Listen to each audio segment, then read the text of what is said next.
ওদের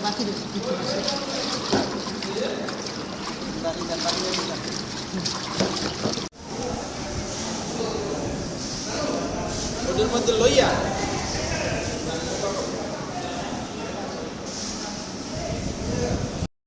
আসসালামু আলাইকুম, সবাইকে স্বাগতম জানাচ্ছি।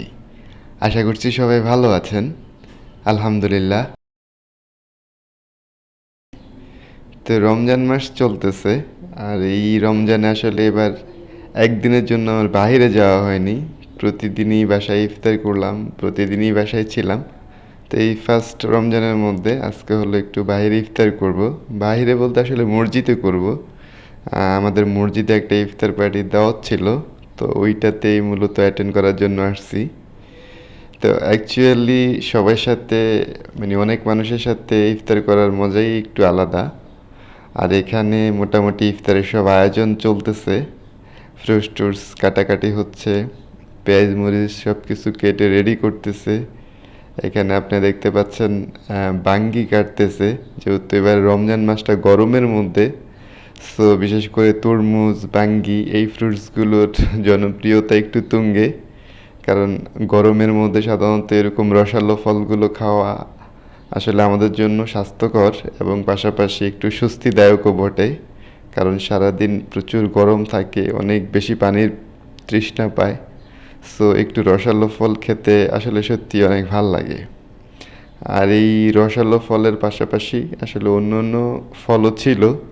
মানে মূলত আসলে সিজনালি যে ফলগুলো পাওয়া যায়, এবং আমাদের দেশে সাধারণত আপেল, মাল্টা, এই নর্মাল যে ফলগুলো পাওয়া যায়, এগুলো সবই আসলে ইফতারের মধ্যে রাখার চেষ্টা করা হয়। কারণ ইফতারের সময় একটু ফ্রুটস টুটস খেলে ভাল লাগে। তো সব কিছু মিলে আসলে এখন ফ্রুটস কাটাকাটি চলতেছে, এবং বিশাল আকারে 2টা তরমুজ আনা হয়েছে। তরমুজগুলো খুব ভালো ছিল। অ্যাকচুয়ালি তরমুজ সিজনালি ফল, এটা সবসময় পাওয়া যায় না, বাট অল্প কিছু দিনের জন্য এই তরমুজ ফলটা আমাদের দেশে পাওয়া যায়। বাট যেই কয়দিনের জন্যই পাওয়া যায়, খেতে কিন্তু খুবই মজাদার। আর এদিক দিয়ে হলো বাঙ্গিগুলো কাটা হচ্ছে, কারণ তরমুজ, বাঙ্গি এই টাইপের রসালো ফলগুলো কিন্তু ইফতারে খুবই সুস্বাদু। তো যাই হোক, মোটামুটি ফ্রুটস টুটস কেটে সব কিছু রেডি করে ফেলেছি আমরা। আর এখন হলো সুন্দর করে ফ্রুটসগুলো এখানে মানে সাজানোর পালা। অ্যাকচুয়ালি এখানে একটা প্লেটে 4 জনের জন্য খাবার দেওয়া হচ্ছে, কারণ এটা একটা সুন্নতি পদ্ধতি। মানে একসাথে বেশি, একের অধিক মানুষ খাওয়া কিন্তু সুন্নতি পদ্ধতি একই প্লেটে। যদিও এই সংস্কৃতিগুলো এখন আর আমাদের দেশে নাই, বাট এটা কিন্তু একটা সুন্নত। একই প্লেটে মানে 3-4 জন বেশি পরিমাণ মানুষ যখন খায়, এবং এটা আমাদের রাসূল এভাবে খেতেন, এবং উনি এইভাবে খাওয়াটাকে খুবই পছন্দ করতেন। যদিও আমরা এখন এই জিনিসগুলো আর ফলো করি না, আমরা এখন সিঙ্গেল সিঙ্গেল খাওয়াটাকেই পছন্দ করি। বাট এটা একটা সুন্নতি পদ্ধতি, চেষ্টা করবেন যদি কখনো সম্ভব হয় এরকম সুন্নতি পদ্ধতিতে খেতে। কারণ সুন্নতি পদ্ধতিতে খেলে ভাল লাগে, এবং এটার মধ্যে এক ধরনের মায়া মহব্বত বাড়ে। যাই হোক, সব কিছু মিলিয়ে আসলে এই সুন্নতি পদ্ধতিতে খাওয়াটা ভালো। তো সব কিছু এখন মোটামুটি প্রায় শেষের পথে। এখানে ফ্রুটস টুটসগুলো দিয়ে এখন সুন্দর করে হলো সাজাচ্ছে, মানে খাবারগুলো তৈরি করতেছে, প্লেটগুলো তৈরি করতেছে। আর এদিক দিয়ে হলো মানে বসার যে জায়গাটা, ওগুলো বিছাইতেছে, কাপড়গুলো বিছাইতেছে, যাতে করে মসজিদের মধ্যে কোনো রকমের ময়লা আবর্জনা না পড়ে, পড়লেও এগুলো পরিষ্কার করা যায় খুব সহজে।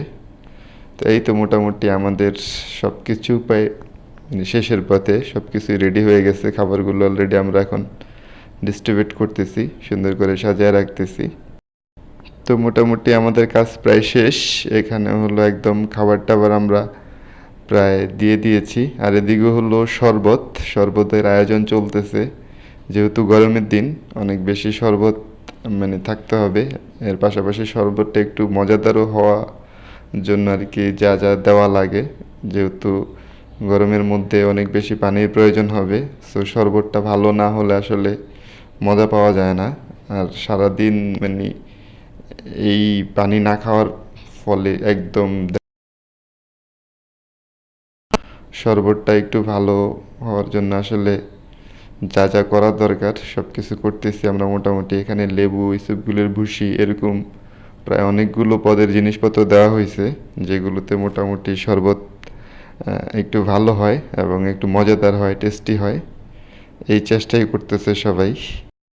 এবং এর পাশাপাশি মানে শরবতে কিছু বরফ মিশানো হবে যাতে ঠান্ডা থাকে। আর এদিকে হলো মনে করেন পেঁয়াজু, আলুর চপ, বেগুনি এগুলো সব কিছু এখন আস্তে আস্তে করে রেডি করতেছে, যেহেতু মুড়িও মাখাইতে হবে। কারণ আমাদের মুড়ি মাখানোর আমাদের মনে হয় যে ইফতারি মানে ঠিক মতো হয়নি। তো এদিকে মুড়ি টুড়ি মাখানোর জন্য এগুলো সব প্রায় রেডি হয়ে গেছে। তো যাই হোক, এই তো মোটামুটি এরকম ছিল আমাদের ইফতার আয়োজনটা, এবং এই আইটেম দিয়ে আমরা হলো ইফতারটা করছি। তো আশা করি যারা এতক্ষণ এই ভিডিওটি দেখলেন সবাইকে অনেক অনেক ধন্যবাদ। এবং আশা করি আপনাদের কাছে ভালো লেগেছে। যারা আমার ভিডিও নতুন দেখছেন তারা চাই